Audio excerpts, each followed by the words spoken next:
Sorry, হঠাৎ করে connection চলে গেল। হ্যালো,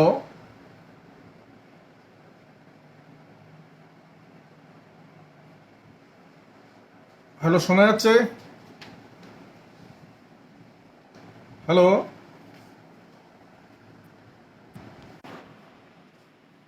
শোনা যাচ্ছে? ওকে, ওকে।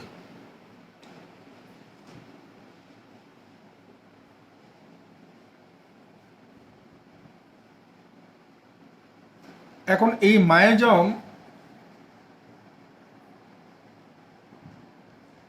শব্দটা গ্রিক শব্দ। গ্রিক শব্দ মায়াজমা থেকে মায়াজম শব্দটা এসছে। এই মায়াজমা শব্দের অর্থটা হলো স্টেইন, পলিউশন, ডিপ্লিমেশন, মানে দাগ, অবিশুদ্ধতা বা অপবিত্রতা,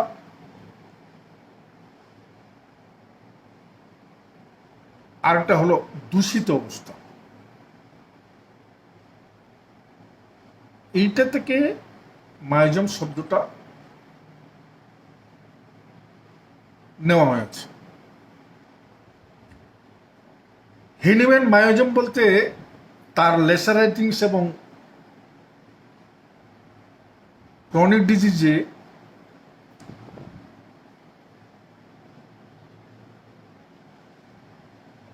মায়াজম বলতে তিনি যে সমস্ত জিনিসগুলি উল্লেখ করেছেন সেখানে কোথাও বলেছেন প্যারাসাইট, পরজীবী, কোথাও বলেছেন রোগ জীবাণু, দ্যাট ইজ জার্ম, কোথাও উল্লেখ করেছেন ভাইরাস, দ্যাট ইজ সংক্রামক রোগ, জীবাণু, কোথাও বলেছেন animated living organism, that is মানে সজীব জীবন্ত বস্তু, লিভিং ক্রিয়েচার, জীবন্ত প্রাণী।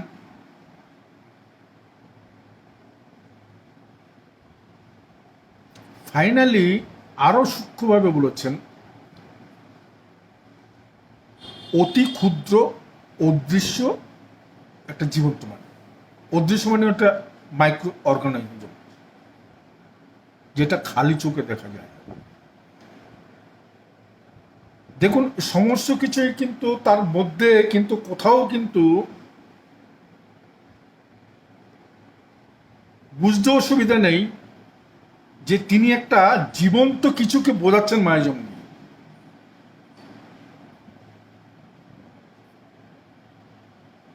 তাহলে তখনকার দিনে এই মায়াজম শব্দটা ইউজ হতো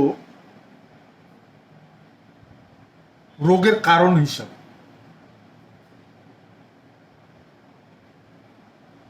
ডিজিজ প্রডিউসিং এজেন্ট, একে এক কথায় মায়াজম হিসাবে উল্লেখ করা হতো। এখনকার দিনে এই disease producing agent proximate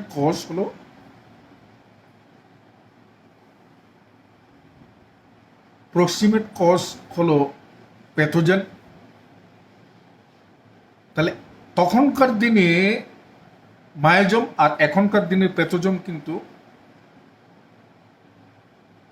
synonymous, একই জিনিসকে বোঝাতে চেয়েছে।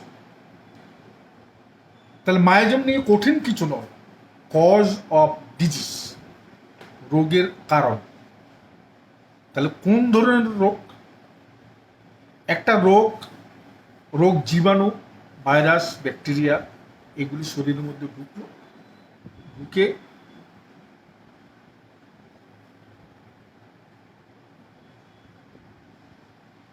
তার ইনকুবেশন পিরিয়ড, যতদিন পর্যন্ত তার পিরিয়ডটা থাকে ততদিন পর্যন্ত কোনো ট্রিটমেন্ট যদি হয় ঠিক আছে, ঠিক হয়ে যায়। যদি চাপা পড়ে বা অচিকিৎসিত হয় তাহলে তখন আর এটা রূপান্তর হয়ে যায় তখন সেকেন্ডারি স্টেট হিসেবে। তখন কিন্তু প্রাইমারি স্টেটটাকে আমরা পাই না, তখন সেকেন্ডারি স্টেটটাকেই আমরা পাই। ধরুন চুলকানি হয়েছে, চুলকানি মলম দিয়ে আপনি সারিয়ে দিলেন, কি একটা এমন একটা ওষুধ দিয়ে সারালেন যেটা চাপা পড়ে গেল, শরীরের স্কিনটা কিন্তু নর্মাল হয়ে গেল। তাহলে এইটা প্রাইমারি কজটা সেটা দূর হয়ে গিয়ে শরীরের ভিতরে ঢুকে অন্যান্য জটিলতা তৈরি করল। কি জটিলতা? অর্গানিক এবং মেন্টালি দুদিক দিয়ে জটিলতা তৈরি করলো। এই জটিলতা করে শরীরের নানা রকম শারীরিক এবং মানসিক নানা রকম সমস্যা তৈরি হওয়া শুরু করলো। এই সমস্যাগুলি হলো সেকেন্ডারি স্টেজ। তাহলে প্রাথমিক স্টেজটাকে পেরিয়ে যদি যায়, সেরে গেল, কিউর হয়ে গেল, ঠিক আছে। কিন্তু সেটা যদি ভুল চিকিৎসা হয়, সেটা যদি চাপা পড়ে, তাহলে কিন্তু সেকেন্ডারি স্টেজে পৌঁছায় এবং পৌঁছে সেটা কিন্তু জিনের মধ্য দিয়ে সে কিন্তু নেক্সট জেনারেশন পর্যন্ত, জেনারেশন টু জেনারেশন এটা কিন্তু প্রবাহিত হয়। সেই জন্য আমাদের দেখতে হয় যে কোন মায়োজম আছে এই রোগের কারণ হিসাবে। সেই জন্য আমরা ফ্যামিলি হিস্ট্রিটা নেই, ফ্যামিলি হিস্ট্রিটা নিয়ে আমরা কিন্তু মায়োজমগত দিকগুলিকে, আসলে রোগ তো হেরিডিটিলি আসে, নাইলে অ্যাকোয়ার্ড। আমি নিজে নিজে রোগটা তৈরি করলাম, অত্যাধিক মদ্যপান করে আমার সিরোসিস লিভার হলো, এটা আমার নিজস্ব অ্যাকোয়ার্ড, বংশগতভাবে অর্জিত হয়ে আমি এমন কিছু পেলাম সেকেন্ডারি স্টেটে, যেটা এসে আমার লিভারকে এফেক্ট করলো, সেটা হলো হেরিডিটারি। তাহলে অ্যাকোয়ার্ড মানে স্বউপার্জিত হোক আর বংশগতভাবে অর্জিত হোক, সেই জন্য পাস হিস্ট্রিও নিতে হয়, সঙ্গে সঙ্গে ফ্যামিলি হিস্ট্রিও নিতে হয়, নিরূপণ করার জন্য কোনটা কারণটাকে খুঁজে নেওয়ার জন্য। হেনিম্যানের সময় তো কোনো অনুবীক্ষণ যন্ত্র ছিল না, কিন্তু রবার্ট ককের এই যে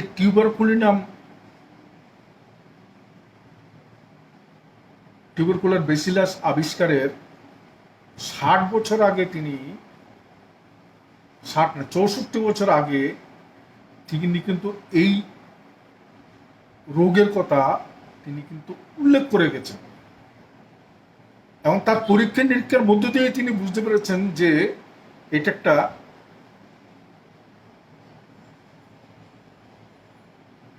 ভাইরাস,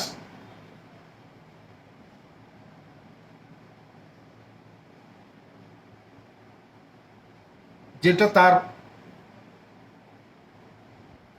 লিপিবদ্ধ করেছেন তার ওই ক্রনিক ডিজিজ বই বের হওয়ারও আগে 1827 সালে তিনি সেটাকে প্রকাশও করেছিলেন।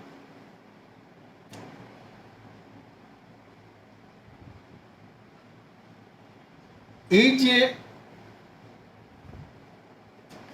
অ্যাকুইট ডিজিজ বা এই যে মহামারী, এই মহামারী তার যে চরিত্র, তার যে কারণ, এই কারণগুলি হিসাবে এগুলিতে রোগ জীবাণুর অস্তিত্ব থাকে এবং ব্যাকটেরিয়ার অস্তিত্ব থাকে। সেগুলো কিন্তু হেনিম্যান কিন্তু অনেক আগেই বলে গেছে, এগুলি ওই বিভিন্ন ধরনের ইয়ে আবিষ্কার হওয়ার অনেক আগেই তিনি বলে গেছেন। এই দিক দিয়ে হেনিম্যানকে কিন্তু মাস্টার অফ মেডিসিন হিসেবে ইয়ে করা, কিন্তু দুর্ভাগ্য যে মডার্ন যে মেডিকেল সায়েন্স সেটাকে কোনো গুরুত্ব দিতে রাজি হয়। এখন এই মায়োজম নিয়ে ডাক্তার জন ওয়ার কি বলেছেন? বলছে miasm, by miasm Hahnemann means germ of the disease.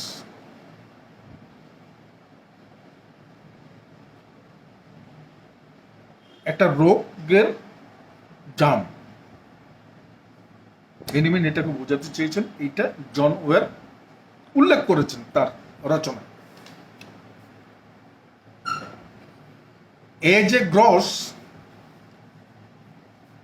তিনি বলছেন, when we say miasm we means cause, its etiology, তার কারণ তত্ত্ব, কিসের? Of acute and chronic diseases. Stuart ক্লোজও বলেছেন, miasm is an infecting agent and cause of diseases.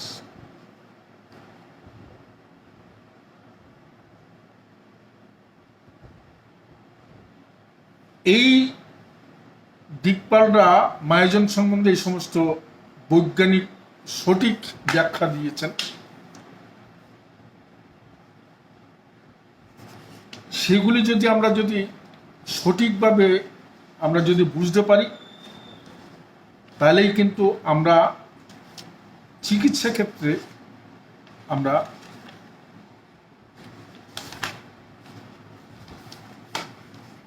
সার্থক হতে পারবো, অনেক বেশি বেশি করে আমরা জটিল রোগীকে কিউর করতে সক্ষম হব।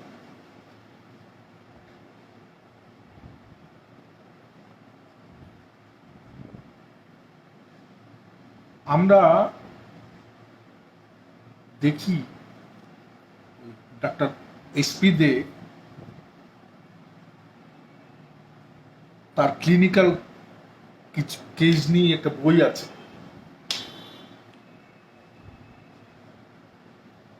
ওখানে দেখা যায় যে তিনি সমস্ত কেসটাকে করছেন,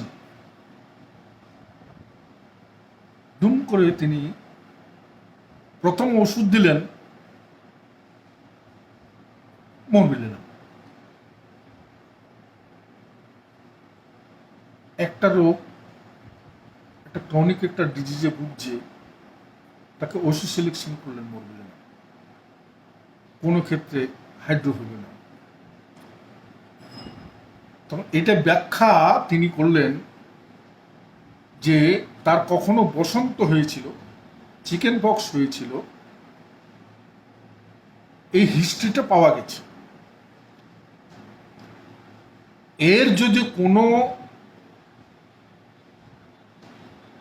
এই হিস্ট্রিটার মানে এই রোগে আক্রান্ত হয়েছিল তার যদি কোনো রকম যদি বাধা যদি থাকে, তাহলে রোগটাকে আরোগ্য করা যাবে না।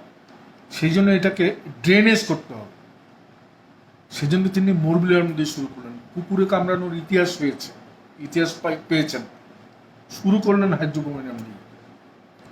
তারপরে তিনি অবশ্যই তার সঠিক মেডিসিনটাই দিকে গেছেন, টোটালিটি সিমটমের উপর বেস করে যে মেডিসিন আসে সেই দিক দিয়ে গেছেন, কিন্তু তিনি শুরু করছেন কিন্তু এই দিয়ে। তাহলে এই যে পাস হিস্ট্রি যদি না জানি, মায়ের কোলে যখন, মায়ের গর্ভে যখন সন্তান ছিল, সেই সময় মায়ের থাইরয়েডের সমস্যা ডেভেলপ করেছিল, ওষুধ খেতে হয়েছে তাকে। অথবা খুব হাই ফিভার ছিল, হাই ফিভারে ভুগেছে, ফিটাসের ওই বাচ্চাটাও ওই রোগের কষ্ট পেয়েছে। পরবর্তীতে জন্মানোর পরে বাচ্চাটার যদি কোনো রকম সমস্যা হয়, এই মায়ের হিস্ট্রি নিয়ে তখন তাকে যথাযথ সেই ধরনের ওষুধ গুলিয়ে দিতে হবে। আমরা থাইরয়েডিনাম ওষুধটার মধ্যে এই সমস্ত ইয়েগুলি আমরা পাই। তাহলে বংশগতভাবে অর্জিত এইটাই মায়োজম, এইগুলি খুঁজে নেওয়া এবং সেইভাবে মেডিসিনটা সিলেকশন করা, this is the miasm, nothing else.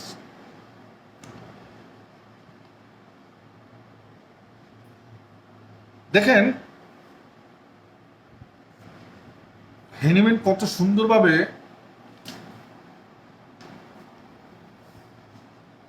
এই মায়োজমগুলি ব্যাখ্যা করে গেছেন। এখনকার মডার্ন যে মেডিকেল সায়েন্স, এই মেডিকেল সায়েন্স অনুযায়ী যে আমাদের শরীরের মধ্যে ডিফেন্স মেকানিজম আছে এবং সেটা জন্য আমরা বিভিন্ন রকম রোগাক্রান্তকে আমরা কিন্তু নিজেকে সেভ করতে পারি। এই ডিফেন্স মেকানিজমের দুটো আবার ভাগ, একটা হলো ফিজিওলজিক্যাল ডিফেন্স, আর একটা হলো মরফোলজিক্যাল ডিফেন্স। এই ফিজিওলজিক্যাল ডিফেন্স যখন ফেল হয় তখন মরফোলজিক্যাল ডিফেন্স চেষ্টা করে শরীরটাকে রক্ষা করতে, ওই রোগ জীবাণুটাকে তাড়ানোর জন্য। এবার মরফোলজিক্যাল ডিফেন্স আবার দু রকমের আছে, একটা হলো কনস্ট্রাকটিভ আর একটা হলো ডিস্ট্রাকটিভ। তাহলে তিনটে ডিফেন্সের কথা বলা হচ্ছে, একটা হলো ফিজিওলজিক্যাল, একটা হলো কনস্ট্রাকটিভ ডিফেন্স, একটা হলো ডিস্ট্রাকটিভ ডিফেন্স। এই ফিজিওলজিক্যাল ডিফেন্সটা কি কি বলছে? ধরুন কোন একটা রোগ জীবাণু ঢুকে গেল শরীরে, শরীরের মধ্যে যে অ্যান্টিব্যাকটেরিয়াল বা অ্যান্টিফাঙ্গাল যে পদার্থ আছে সেটা বেশি বেশি করে সিক্রেশন হয় সেল ওয়ালে, যেমন লাইজম মিউকাস মেমব্রেনে এসে সেটাকে জমা হয় এবং সেখান থেকে প্রচুর তরল পদার্থ সিক্রেশন হয়ে ওয়াশ আউট করে এটাকে বের করে দিতে চায়। এইটা হলো ফিজিওলজিক্যাল মানে ফিজিওলজিক্যাল ডিফেন্স। জীবাণুটাকে বের করতে পারল না, তখন আসে কনস্ট্রাকটিভ ডিফেন্স, যে সেখানে সেল ডিভিশনের মধ্যে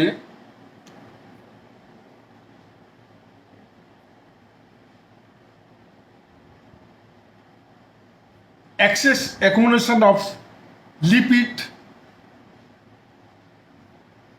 প্রোটিন, এই সমস্তগুলি সিক্রেশন হয়। সিক্রেশন হয়ে ওই জায়গাটা ফুলে লাল হয়ে যায়, গরম থাকে, পেইন হয়, সোয়েলিং থাকে। চেষ্টা করে ওই রোগ জীবাণুটাকে চেপে মেরে ফেলা, আলটিমেটলি পারল না। তখন ডিস্ট্রাকটিভ মেকানিজম আসে। ডিস্ট্রাকটিভ মেকানিজম নিজে নষ্ট হয়ে নিজে সেলগুলি মরে সে হুঁশ সহকারে বের করে দেয়, পুঁজের মতো মিউকাস বেরিয়ে গিয়ে ওই রোগটাকে দূর করার চেষ্টা করে। এইটা হলো আধুনিক যে ডিফেন্স মেকানিজম, তার ব্যাখ্যা এটা। দেখুন সেটাই কিন্তু হেনিম্যান কিন্তু কত বছর আগে এটা বলে গেছিলেন। এই ফিজিওলজিক্যাল ডিফেন্সটাই কিন্তু শোনা, কনস্ট্রাকটিভ ডিফেন্স এটা হলো সাইকোটিক, ডিস্ট্রাকটিভ ডিফেন্স, এটাই হলো সিভিলিটি। 250 বছর, 350 বছর আগে হেনিম্যান যেটা বলে গেছে, সেটা এখন এসে বিজ্ঞানীরা তার ব্যাখ্যাটাই বলে দিচ্ছে। কত বছর আগে তিনি কতটা দূরদর্শী ছিলেন যে এইগুলি কিন্তু আগাম তিনি বার্তা দিয়ে গেছেন। ধরুন আপনার একটা কাঁটা ফুটেছে, কোথাও একটা কাঁটা একটা ফুটেছে, এই কাঁটাটা বেরোলো না, তো কি হবে? প্রথমে ওই জায়গা থেকে কিছু কিছু জল বেরোনো শুরু হয়, ওই লিকুইড সিক্রেশন হচ্ছে যেন কাঁটাটা বেরিয়ে যেতে পারে, হলো না। তারপর ওখানে চার্ট হয়ে যায়, এক্সট্রা সেল ডিভিশন হয়ে ফুলিয়ে লাল হয়ে ইয়ে হয়ে এটাও বেরোল না। তারপর কি হলো? পেকে গিয়ে মুখ সহকারে কাঁটাটাকে বের করে দিল। তাহলে এই যে ফিজিওলজিক্যাল যে ডিফেন্স, তার পরবর্তী কনস্ট্রাকটিভ ডিফেন্স, তার পরবর্তী সিভিলিটিভ ডিফেন্স, মানুষের শরীর এইভাবেই কিন্তু তার নিজস্ব মেকানিজম যেগুলি আছে শরীরের ভিতরে, এইভাবে শরীরটাকে রোগাক্রান্ত থেকে বাঁচাতে চেষ্টা করে। সেখানে ফেল হলে তখনই আমাদের প্রয়োজন হয় যে চিকিৎসা করে এটাকে ঠিক করা। সাধারণ আপনার ঠান্ডা লেগে গেল, ভাইরাস ঢুকে গেল, সেখানে আপনার হাঁচি হবে, পাতলা সর্দি হবে, পারল না জীবাণুটাকে শেষ করতে, চলে গেল চেস্টে, সাঁই সাঁই সাঁই সাঁই শব্দ হচ্ছে, চেস্টে বসে গেল, হলো না ঠিক। তারপর কফ সহকারে বেরিয়ে, কাশতে কাশতে কফ বেরিয়ে চেস্টটাকে ক্লিন করে দিল, রোগ জীবাণুটাও সমস্ত কিছু ঠিকঠাক করে দিল। এর জন্য আমরা এক একটা স্টেজের জন্য আমরা এক এক ধরনের ওষুধ পাই, শরিক মেডিসিনগুলি পাই প্রথম স্টেজের জন্য, সেকেন্ড স্টেজের জন্য সাইকোটিক মেডিসিনগুলি আমরা অ্যাপ্লাই করি, থার্ড স্টেজের জন্য আমরা সিভিলিটিক মেডিসিন আমরা অ্যাপ্লাই করে রোগীটাকে সুস্থ করতে পারি।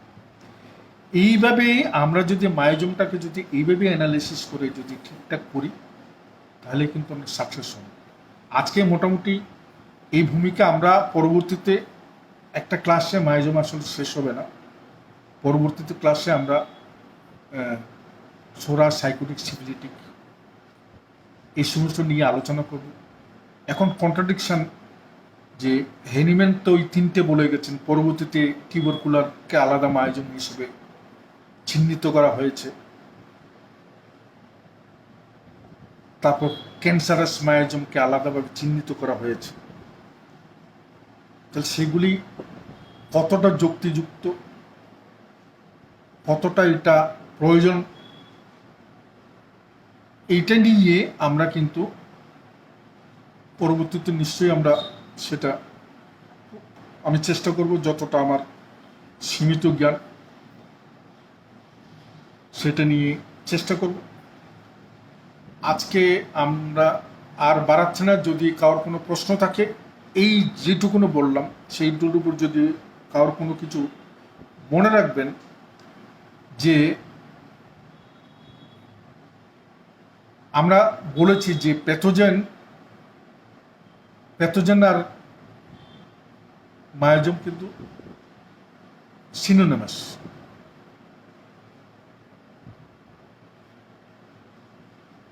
মায়োজম কিন্তু কোনো রোগ তৈরি করতে পারে না, আমরা পাই কিন্তু মায়োজমেটিক অবস্থা, মায়োজমকে পাই না।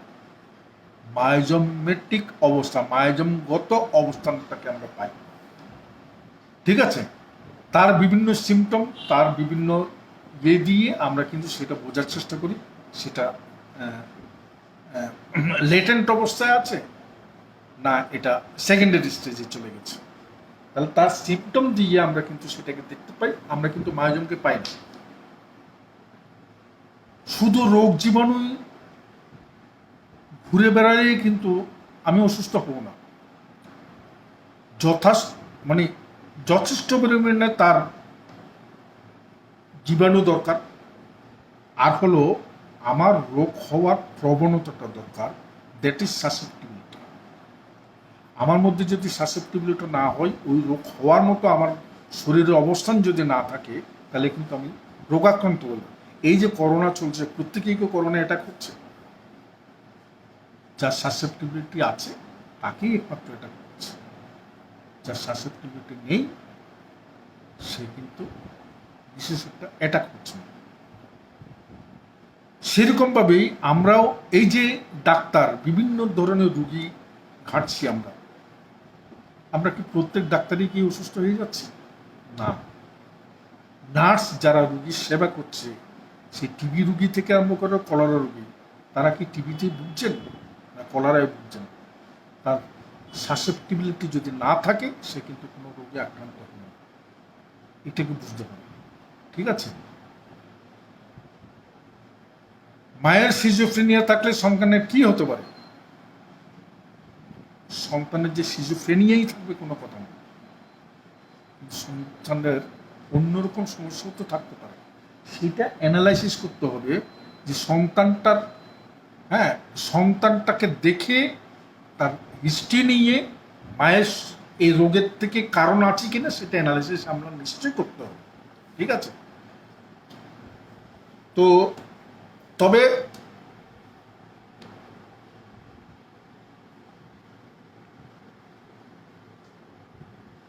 ওষুধ প্রয়োগ ও মাত্রা নিয়ে একটা ক্লাস করব নিশ্চয়ই। আমরা ভবিষ্যতে নিশ্চয়ই ওষুধের প্রয়োগ আমরা এবং তার মাত্রা কি হওয়া উচিত এটা নিয়ে আমরা নিশ্চয়ই একটা ক্লাস করতে পারি। আমরা আগামী 19 তারিখ আমরা শুধুমাত্র 50 সহস্রতমিক ওষুধ নিয়ে আমরা একটা আলোচনা করব জুমে। আমাদের অলরেডি নোটিশ গেছে, আপনারা সেটা নিশ্চয়ই দেখেছেন। আগামী 19 তারিখ সেই ক্লাস আমি নিজেও থাকব। বাংলাদেশের ডাক্তার আলাউদ্দিন থাকবেন, আমাদের কলকাতার ন্যাশনাল ইনস্টিটিউট অফ হোমিওপ্যাথি এনআইএসের ডাইরেক্টর ছিলেন এক সময়, অর্গাননের টিচার, তিনি রিটায়ার হয়ে গেছেন। ডাক্তার লাল মোহাম্মদ খান, LM খান, তিনিও থাকবেন এই আলোচনায়। ডাক্তার সুনির্মল সরকার, তিনিও রাজি হয়েছেন এই আলোচনায় থাকার। তো আমি সময়টা, এটা 21 তারিখ ছিল, যেহেতু 21 তারিখটা ঈদের একটা হচ্ছে, সেই জন্য এগিয়ে নিয়েছি। ফলে সোমবার দিন 19 তারিখ তিনি থাকবেন কিনা জানি না, চেষ্টা করছি তাকেও যাতে আলোচনায় আমরা রাখতে পারি। এই খুব সুন্দর আলোচনা হবে, আপনারা প্রত্যেকেই থাকবেন, আগাম আপনাদের জানিয়ে রাখলাম। ওকে? হ্যাঁ, প্রলাপসব রেকটামে কি মায়াজম, এটা কে বলুন? প্রলাপসব রেকটাম মায়াজম, কোন মায়াজম? প্রলাপসব রেকটামটা কিসের জন্য হচ্ছে, কারণটা কি, কেন মলদারটা বেরিয়ে যাচ্ছে, কারণ কি? এমনি তো নয়, কনস্টিপেশনের জন্য। জোরে পায়খানা শক্ত হয়ে যাচ্ছে, জোরে প্রেশার দিচ্ছে পায়খানাটাকে বের করার জন্য, তাহলে এই জন্য দায়ীটাকে দেখুন, অ্যানালিসিস এভাবে করুন। এইভাবে ধরে ধরে প্রলাপ দিয়ে না, তার কারণ কি, প্রলাপটা কেন হচ্ছে, একটু ভিতরে ঢুকুন। এইটা ঢুকলেই আমার কিন্তু চিন্তা ভাবনাটা সঠিক হয়ে যাবে। ঠিক আছে? একটু ভিতরে ঢুকুন, একটু চিন্তা করুন, ধুমধামে ভেবে না করে, কঠিন না করে, সহজভাবে বোঝার চেষ্টা করুন। সহজ যত করবেন ততই কিন্তু এটাকে কিন্তু আপনার কিন্তু মেমোরিতে থাকতে সুবিধা হবে। সহজভাবে, জটিল করবেন। একই রকমভাবে প্রলাপস অফ ইউটেরাস, মনতোষ রায় বলছেন, প্রলাপস অফ ইউটেরাস, ইউটেরাসটা বেরিয়ে আসছে। এই বেরিয়ে আসছে মানে হলো তার ইলাস্ট্রিসিটিটা নষ্ট হয়ে যাচ্ছে এবং সে বাইরে বেরিয়ে আসছে। এই ইলাস্ট্রিসিটিটা নষ্ট হয়ে যাচ্ছে কারণ কি? তার অত্যাধিক সন্তান হয়েছে, এরকমও হতে পারে। কোনো ভারী জিনিস তিনি ক্যারি করতেন এক সময়, এটাও হতে পারে। অ্যাবডোমেন উপর চাপ পড়ছে, আলটিমেটলি তলপের উপর চাপ পড়ছে, ইউটেরাসটা বেরিয়ে এসছে, হতে পারে। তাহলে এইগুলির ফলে আলটিমেটলি ইলাস্টিসিটি ডিস্টার্ব হয়ে যাচ্ছে, লুজ হয়ে যাচ্ছে, ইয়ে হয়ে যাচ্ছে, বেরিয়ে আসছে। নাথিং বাট কাইন্ড অফ কিন্তু syphilitic miasm. Okay, kind of syphilitic miasm. আর কারোর কোনো প্রশ্ন আছে?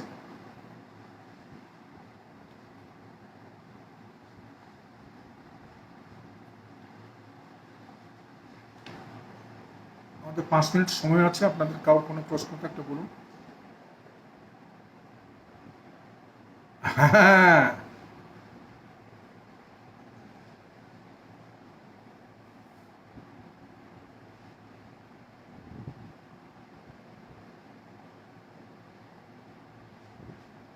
আচ্ছা, একটা রোগীর 2 বা 3টে মায়াজম পাস্ট এবং ফ্যামিলি হিস্ট্রিতে পাওয়া গেছে, 2টি স্ট্রং সিমটম, তখন শুরুটা কি হবে? এটা কিন্তু স্পষ্ট নির্দেশ কিন্তু হেনিম্যান দিয়ে গেছে।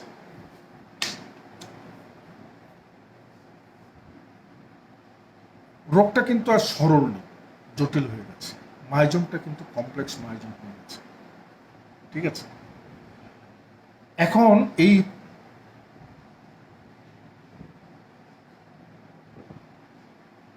কমপ্লেক্স মায়াজম, মনতোষ বাবু টুইন বেব যে আর কিচ্ছুই না, অতিরিক্ত তো সাইকোটিক।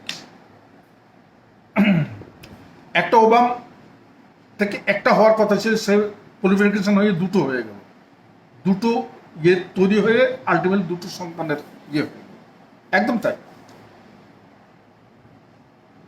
তো এই যে জটিল অবস্থায় এলো, কমপ্লেক্স অবস্থা তৈরি করলো, সেই ক্ষেত্রে হেনিম্যান কিভাবে ট্রিটমেন্ট করতে বলেছে? কেস টেকিংটা নিন, টোটাল কেস টেকিংটা করুন। টেস্টিংটা করে প্রথম তাকে অ্যান্টিসোরিক দিয়ে ট্রিটমেন্ট করা শুরু করতে বলছে। অ্যান্টিসোরিক মানে সালফার নয়, শুধুমাত্র সালফার নয়, ক্যালকিরেকাপ also antipsoric medicine, lycopodium also antipsoric medicine. Antipsoric medicine যেটা তার ক্ষেত্রে স্যুট হবে সেই মেডিসিনটা দিয়েই শুরু করতে বলল।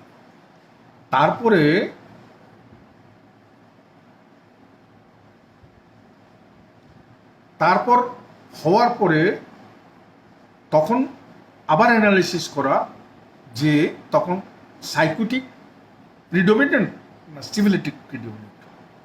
যদি সিভিলিটিক প্রিডোমিনেন্ট থাকে তাহলে সিভিলিটিক মেডিসিন দিয়ে শুরু করতে হবে, যদি সাইকোটিক প্রিডোমিনেন্ট থাকে সাইকোটিক মেডিসিন দিয়ে শুরু করতে হবে। তার মেন্টাল, তার ফিজিক্যাল, তাহলে সাইকোটিক মেন্টাল কী হয়, ফিজিক্যাল কী হয়, আমরা এইগুলো নিয়ে ধীরে ধীরে ধীরে নিশ্চয় পরবর্তী ক্লাসটাও আমরা করব, এটা আমরা আরও ডিটেলস আসবো।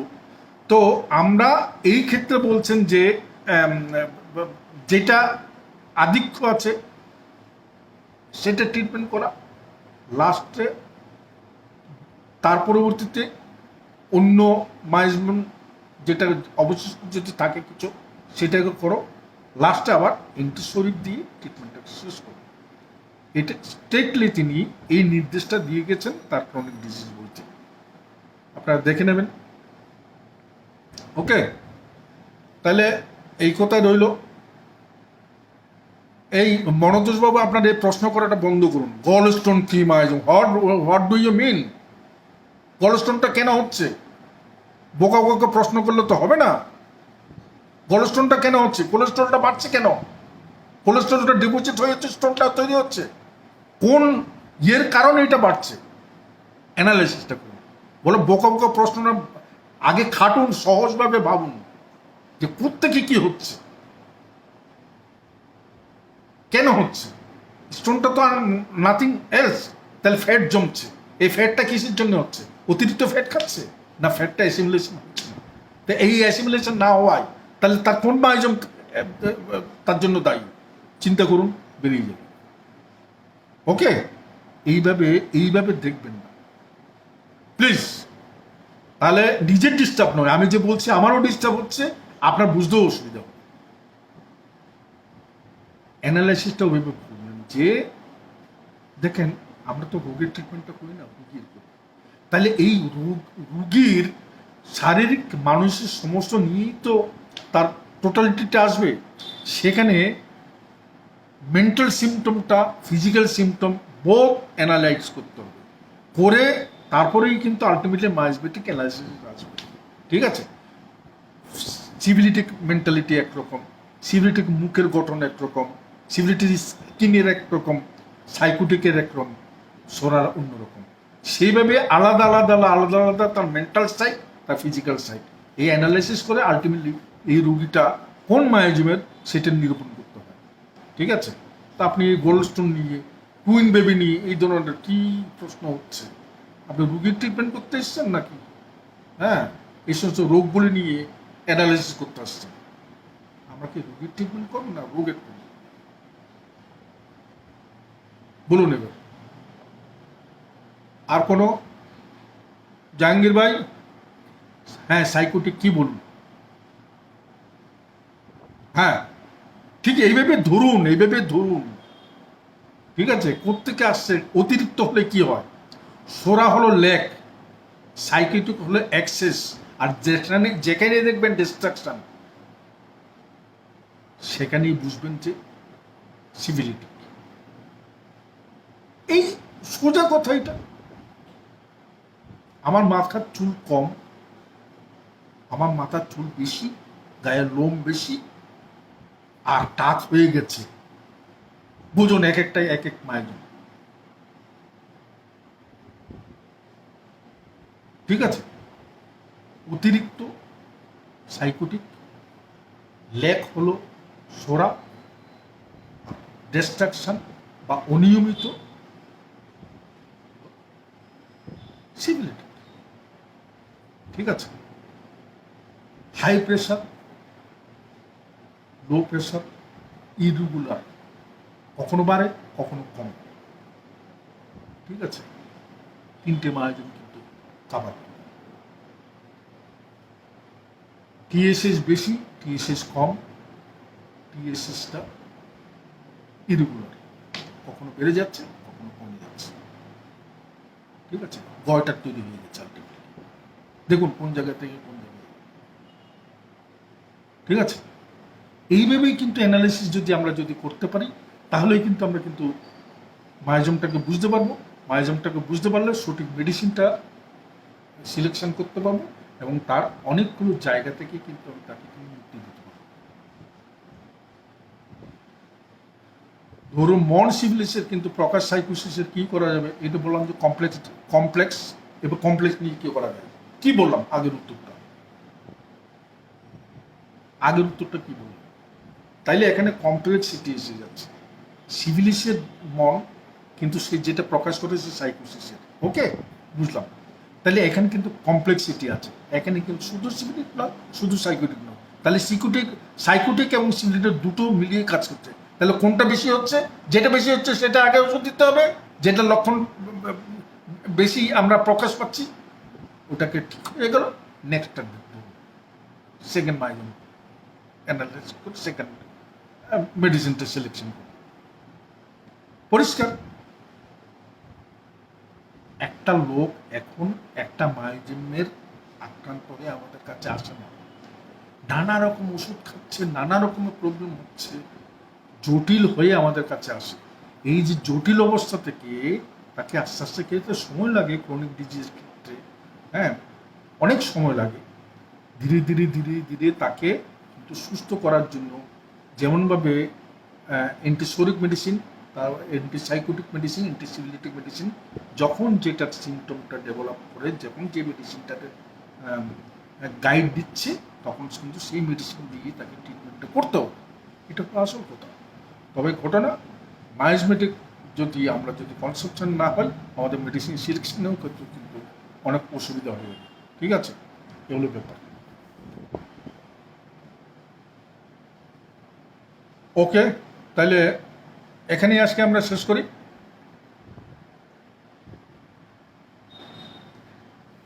ধন্যবাদ সবাইকে, আবার দেখা হবে পরের দিন। ঠিক আছে, আপনারা আশা করি 17 তারিখে প্রোগ্রামে থাকবেন। এই আগাম আপনাদের অভিনন্দন জানিয়ে, আগাম শুভেচ্ছা জানিয়ে আমি আজকের জন্য এখানে শেষ করলাম। আমি একটু রেগে গেছি, আপনারা ক্ষমা করবেন, আমার এটা করা উচিত ছিল না। আসলে মনতোষবাবু আমাকে অনেক সময় ফোন করে বিভিন্ন কারণে, তার সমস্যা নিয়ে, বিভিন্ন রকম ইয়ে নিয়ে এইরকম প্রশ্ন করে, কিন্তু আমি তাকে যতই বলি যে একটু চিন্তা করুন, নিজে থেকে অ্যানালিসিস করার চেষ্টা করুন। যাই হোক, আমি দুঃখিত। আপনারা সবাই ভালো থাকুন। নমস্কার, শুভরাত্রি।